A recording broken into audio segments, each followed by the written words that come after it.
أعوذ بالله من الشيطان الرجيم. بسم الله الرحمن الرحيم. ألف لام را. تلك آيات الكتاب الحكيم. أكان للناس عجبا أن أوحينا إلى رجل منهم أن أنذر الناس وبشر الذين آمنوا أن لهم قدم صدق عند ربهم. قال الكافرون إن هذا لساحر مبين. إن ربكم الله الذي خلق السماوات والأرض في 6 أيام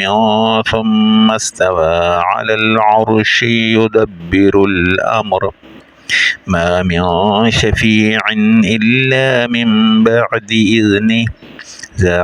ذلكم الله ربكم فاعبدوه أفلا تذكرون. إليه مرجعكم جميعا وعد الله حقا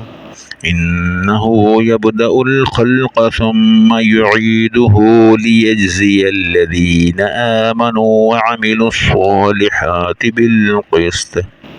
والذين كفروا لهم شراب من حميم وعذاب أليم بما كانوا يكفرون. هو الذي جعل الشمس ضياء والقمر نورا وقدره منازل لتعلموا عدد السنين والحساب ما خلق الله ذلك إلا بالحق يفصل الآيات لقوم يعلمون. إن في اختلاف الليل والنهار وما خلق الله في السماوات والأرض لآيات لقوم يتقون. إن الذين لا يرجون لقاءنا ورضوا بالحياة الدنيا واطمأنوا بها والذين هم عن آياتنا غافلون أولئك مأواهم النار بما كانوا يكسبون. إن الذين آمنوا وعملوا الصالحات يهديهم ربهم بإيمانهم تجري من تحتهم الأنهار في جنات النعيم دعواهم فيها سبحانك اللهم وتحيتهم فيها سلام وآخر دعواهم عن الحمد لله رب العالمين. ولو يعجل الله للناس الشر استعجالهم بالخير لقضي إليهم أجلهم فنذر الذين لا يرجون لقاءنا في طغيانهم يعمهون. وإذا مس الإنسان الضر دعانا لجنبه أو قاعدا أو قائما فلما كشفنا عنه ضره مر كأن لم يدعنا إلى ضر مسه كذلك زين للمسرفين ما كانوا يعملون. ولقد أهلكنا القرون من قبلكم لما ظلموا وجاءتهم رسلهم بالبينات وما كانوا ليؤمنوا كذلك نجزي القوم المجرمين. ثم جعلناكم خلائف في الأرض من بعدهم لننظر كيف تعملون وإذا تتلى عليهم آياتنا بينات قال الذين لا يرجون لقاءنا ائت بقرآن غير هذا أو بدله قل ما يكون لي أن أبدله من تلقاء نفسي إن أتبع إلا ما يوحى إلي إني أخاف إن عصيت ربي عذاب يوم عظيم قل لو شاء الله ما تلوته عليكم ولا أدراكم به فقد لبثت فيكم عمرا من قبله أفلا تعقلون فمن أظلم ممن افترى على الله كذبا أو كذب بآياته إنه لا يفلح المجرمون ويعبدون من دون الله ما لا يضرهم ولا ينفعهم ويقولون هؤلاء شفعاؤنا عند الله قل أتنبئون الله بما لا يعلم في السماوات ولا في الأرض سبحانه وتعالى عما يشركون وما كان الناس إلا أمة واحدة فاختلفوا ولولا كلمة سبقت من ربك لقضي بينهم فيما فيه يختلفون ويقولون لولا أنزل عليه آية من ربه فقل إنما الغيب لله فانتظروا إني معكم من المنتظرين وإذا أذقنا الناس رحمة من بعد ضراء مستهم إذا لهم مكر في آياتنا قل الله أسرع مكرا إن رسلنا يكتبون ما تمكرون هو الذي يسيركم في البر والبحر حتى إذا كنتم في الفلك وجرين بهم بريح طيبة وفرحوا بها جاءتها ريح عاصف وجاءهم الموج من كل مكان وظنوا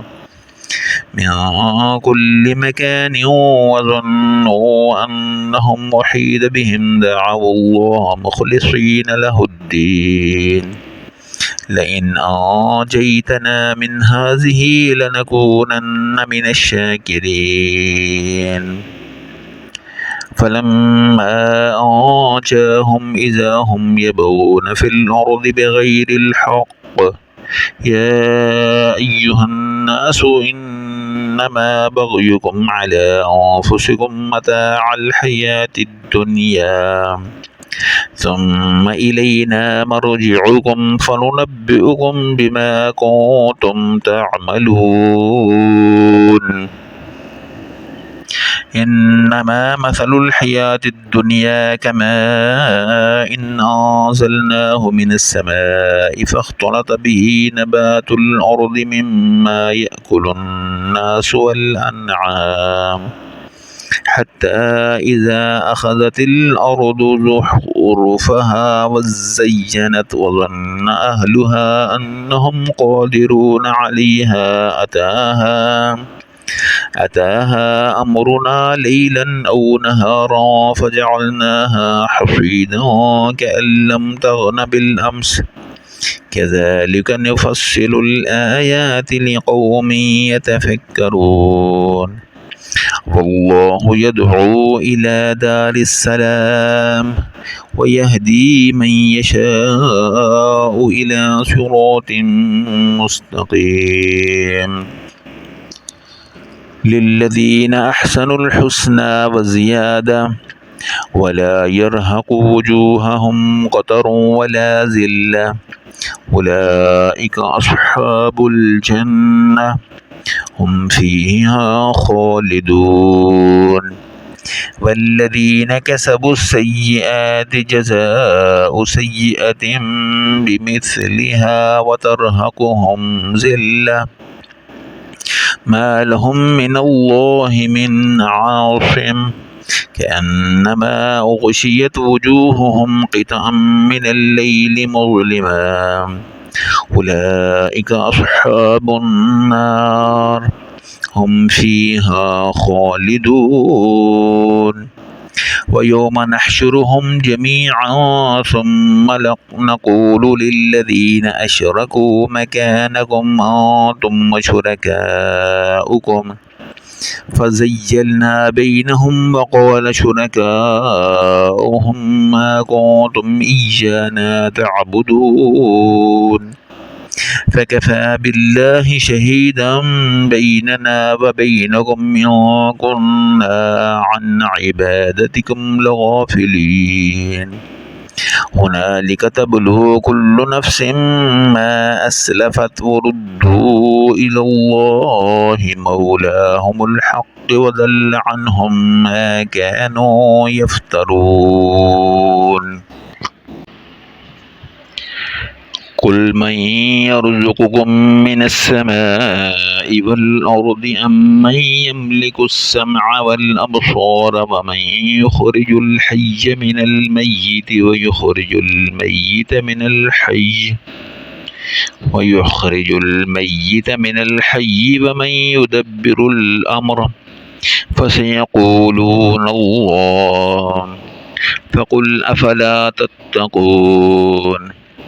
فذلكم الله ربكم الحق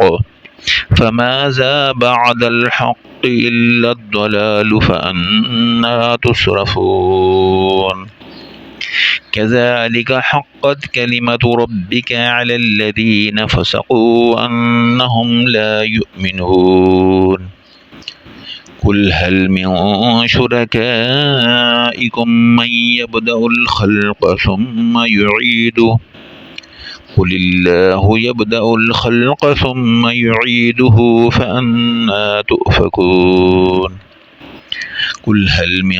شركائكم من يهدي إلى الحق قل الله يهدي للحق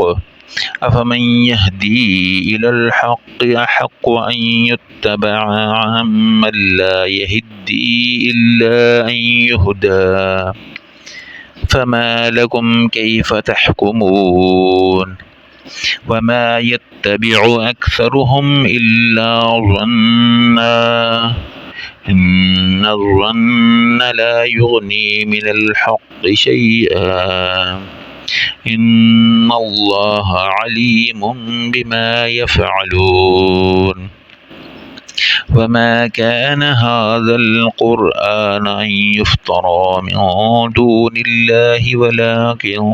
تصديق الذي بين يديه وتفصيل الكتاب لا ريب فيه من رب العالمين أم يقولون افتراه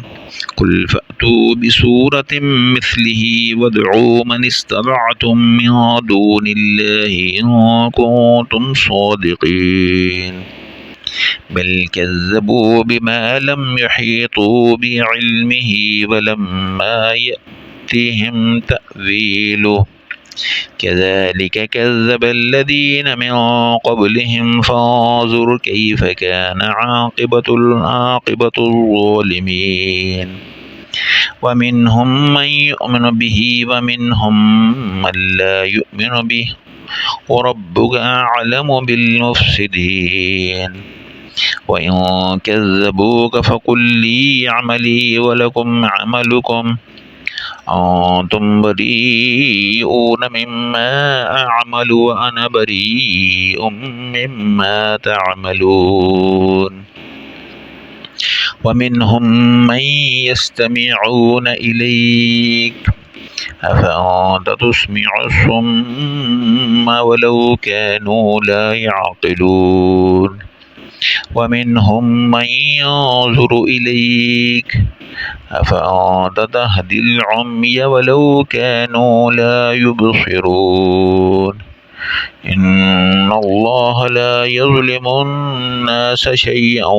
ولكن الناس أنفسهم يظلمون ويوم يحشرهم كأن لم يلبثوا إلا ساعة من النهار يتعارفون بينهم قد خسر الذين كذبوا بلقاء الله وما كانوا مهتدين وإما نرينك بعض الذي نعدهم أو نتوفينك فإلينا مرجعهم ثم الله شهيد على ما يفعلون ولكل أمة رسول فإذا جاء رسولهم قضي بينهم بالقسط وهم لا يظلمون ويقولون متى هذا الوعد إن كنتم صادقين قل لا أملك لنفسي ضرا ولا نفعا إلا ما شاء الله لكل أمة أجل إذا جاء أجلهم فلا يستأخرون ساعة ولا يستقدمون قل أرأيتم من أتاكم عذابه بياتا أو نهارا ماذا يستعجل منه المجرمون ثم إذا ما وقع آمنتم به الآن وقد كنتم به تستعجلون ثم قيل للذين ظلموا ذوقوا عذاب الخلد هل تجزون إلا بما كنتم تكسبون ويستنبئونك أحق هو قل إي وربي إنه لحق وما أنتم بمعجزين ولو أن لكل نفس ظلمت ما في الأرض لافتدت به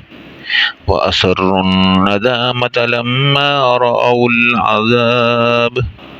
وقضي بينهم بالقسط وهم لا يظلمون ألا إن لله ما في السماوات والأرض ألا إن وعد الله حق ولكن أكثرهم لا يعلمون هو يحيي ويميت وإليه ترجعون يا أيها الناس قد جاءتكم موعظة من ربكم وشفاء لما في الصدور وهدى ورحمة للمؤمنين قل بفضل الله وبرحمته فبذلك فليفرحوا هو خير مما يجمعون قل أرأيتم ما أنزل الله لكم من رزق فجعلتم منه حراما وحلالا قل الله أذن لكم أم على الله تفترون وما ظن الذين يفترون على الله الكذب يوم القيامة إن الله لذو فضل على الناس ولكن أكثرهم لا يشكرون وما تكون في شأن وما تتلو منه من قرآن ولا تعملون من عمل إلا كنا عليكم شهودا إذ تفيدون فيه وما يعزب عن ربك من مثقال ذرة في الأرض ولا في السماء ولا أصغر من ذلك ولا أكبر إلا في كتاب مبين ألا إن أولياء الله لا خوف عليهم ولا هم يحزنون الذين آمنوا وكانوا يتقون لهم البشرى في الحياة الدنيا وفي الآخرة لا تبديل لكلمات الله ذلك هو الفوز العظيم ولا يحزنك قولهم إن العزة لله جميعا هو السميع العليم ألا إن لله ما في السماوات وما في الأرض وما يتبع الذين يدعون من دون الله شركاء إن يتبعون إلا الظن وإن هم إلا يخرصون هو الذي جعل لكم الليل لتسكنوا فيه والنهار مبصرا إن في ذلك لآيات لقوم يسمعون قالوا اتخذ الله ولدا سبحانه هو الغني له ما في السماوات وما في الأرض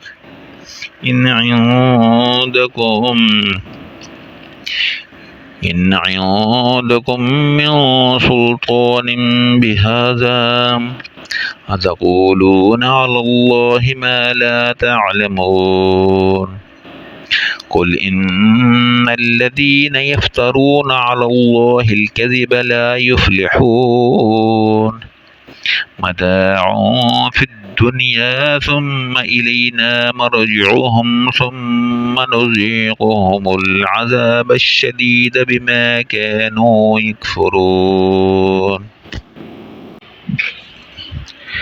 واتل عليهم نبأ نوح إذ قال لقومه يا قوم إن كان كبر عليكم مقامي وتذكيري بآيات الله فعلى الله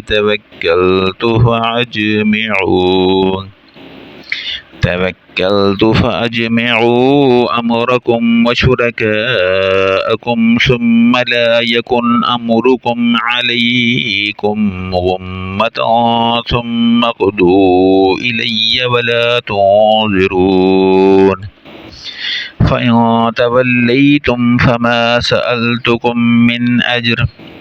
إن أجري إلا على الله وأمرت أن أكون من المسلمين فكذبوه فنجيناه ومن معه في الفلك وجعلناهم خلائف وأغرقنا الذين كذبوا بآياتنا فانظر كيف كان عاقبة المنذرين ثم بعثنا من بعده رسلا إلى قومهم فجاءوهم بالبينات فما كانوا ليؤمنوا بما كذبوا به من قبل كذلك نتبع على قلوب المعتدين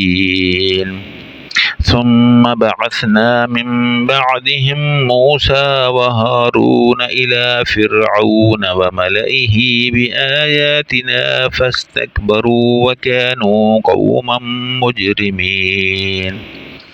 فلما جاءهم الحق من عندنا قالوا إن هذا لسحر مبين قال موسى أتقولون للحق لما جاءكم أسحر هذا ولا يفلح الساحرون قالوا أجئتنا لتلفتنا عما وجدنا عليه آباءنا وتكون لكم الكبرياء في الأرض وما نحن لكما بمؤمنين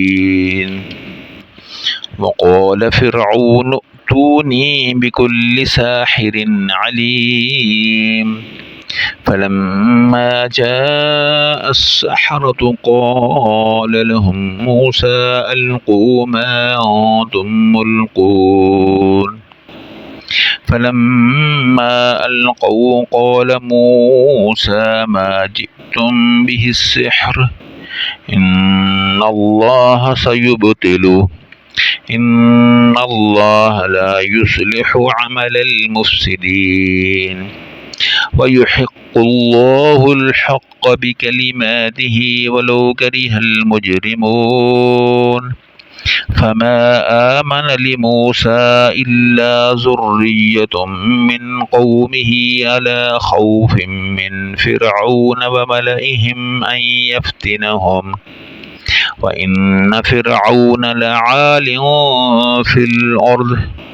وإنه لمن المسرفين وقال موسى يا قوم إن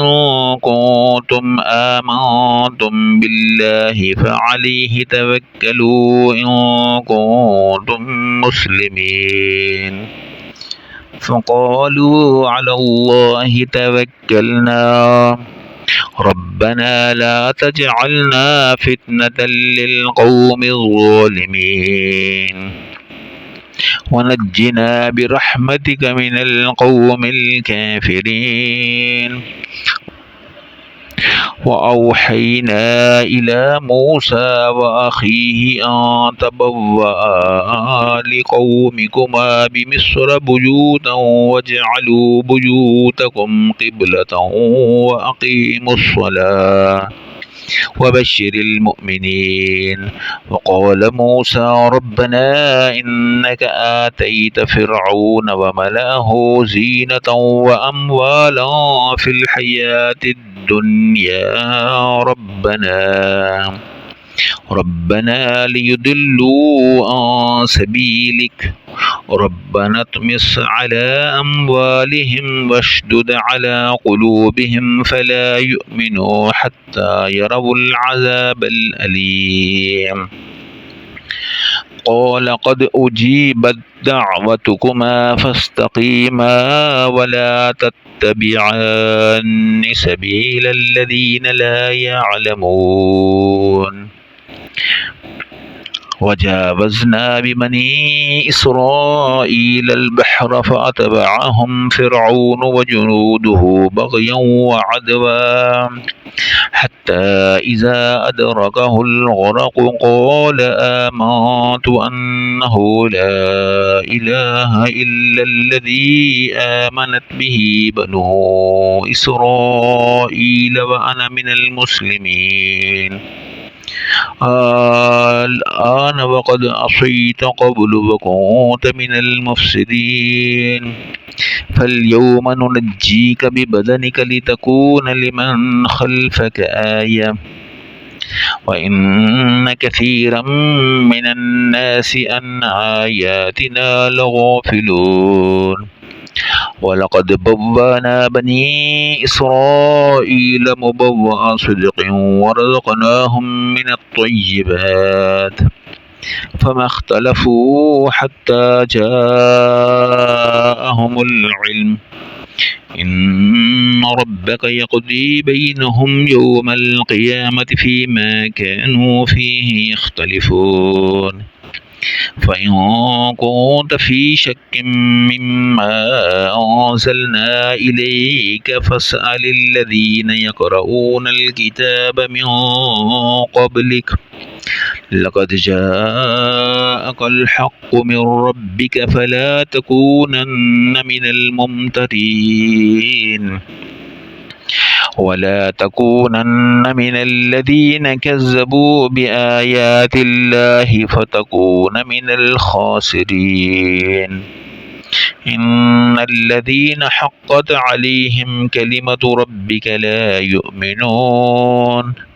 ولو جاءتهم كل آية حتى يروا العذاب الأليم فلولا كانت قرية آمنت فنفعها إيمانها إلا قوم يونس لما آمنوا كشفنا عنهم عذاب الخزي في الحياة الدنيا ومتعناهم إلى حين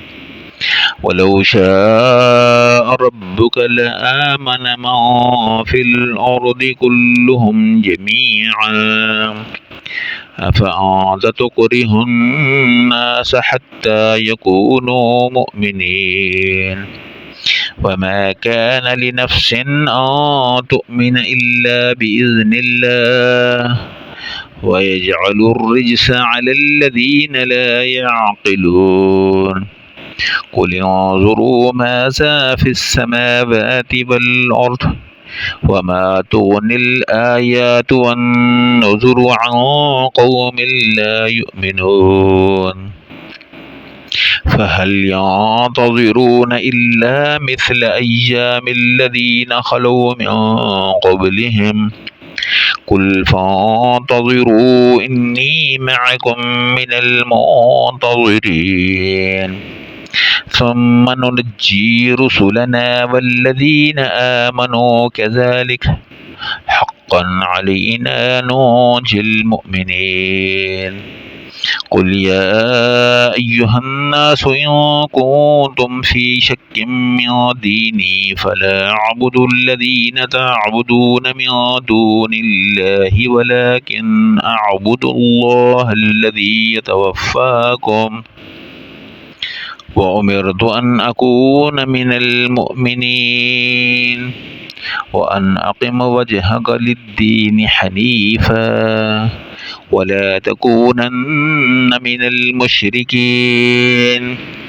ولا تدع من دون الله ما لا ينفعك ولا يضرك فإن فعلت فإنك إذا من الظالمين وإن يمسسك الله بضر فلا كاشف له إلا هو وإن يردك بخير فلا راد لفضله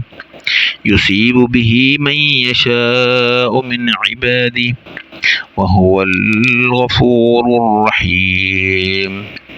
قل يا أيها الناس قد جاءكم الحق من ربكم فمن اهتدى فإنما يهتدي لنفسه وما ضل فإنما يدل عليها وما أنا عليكم بوكيل واتبع ما يوحى إليك واصبر حتى يحكم الله وهو خير الحاكمين آمنت بالله صدق الله العظيم.